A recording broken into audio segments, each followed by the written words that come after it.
as a mother, why do you believe guided early exposure for youth is the smarter path towards building discerning, resilient digital natives and talents for tomorrow instead of like totally banning it? I know you were talking about guided Yeah. step-by-step levels of exposure, but just in general, like why do people need to understand maybe banning it in total for 16-year-olds and below is not the best solution? Right. I think the first thing we need to agree with is the fact that digital skills are a life skill, right? And when we talk about guided exposure, we're not just guiding them to exposure about harmful content.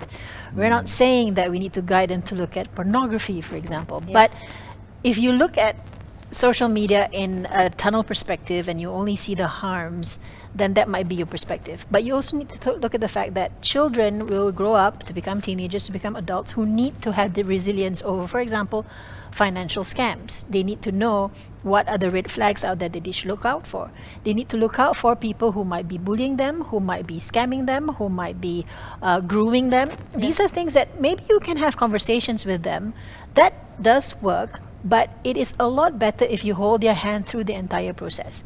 Now, let's not look at it in a way where you say, oh, you just want to expose your kids to risk and then, hope for the best. No, we're talking about parents taking that journey together with the child. I don't know what the actual nitty-gritty details are of this below 60 ban. I don't think we all have the details yet.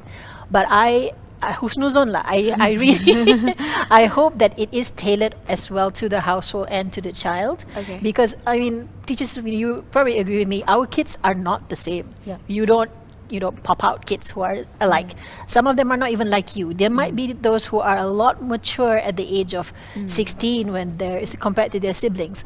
Hopefully parents know best on what these child should be expected to do or what the expectations are. And I think the responsibility needs to be placed back with the parents as well. And to answer your question, why guided exposure is something that I am advocating for is exactly because of the fact that you gain life experience from living it. Yeah. And you need to gain digital experience from being in the digital space, guided by the safeguards that the platforms have given and also guided by the parents who are there to supervise it all the way through. Okay, and what's Fina, your take on it, like for the guided My take on exposure? it. Okay. When I heard about it, like Pamadia said, I mean, kids are users, but they are digital natives. They will work around the system. They will find ways. Yeah. They will find ways. Definitely, they will find ways.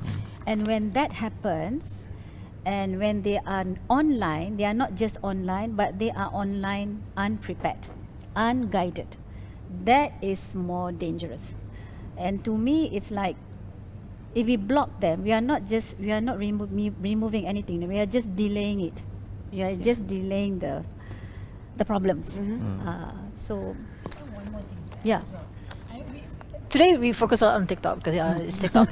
But when you ban TikTok or you ban certain platforms or apps, etc., there is a host of other alternative platforms that the kids can go to that are not as regulated, that don't have community guidelines or all these safety features that TikTok has invested in for 2 billion, for example. Exactly. So what are we doing with those alternatives? We don't want to chase youths away into the dark corners of the web where no one is watching or no one is supervising as well. So that's a consideration that we need to think about as well.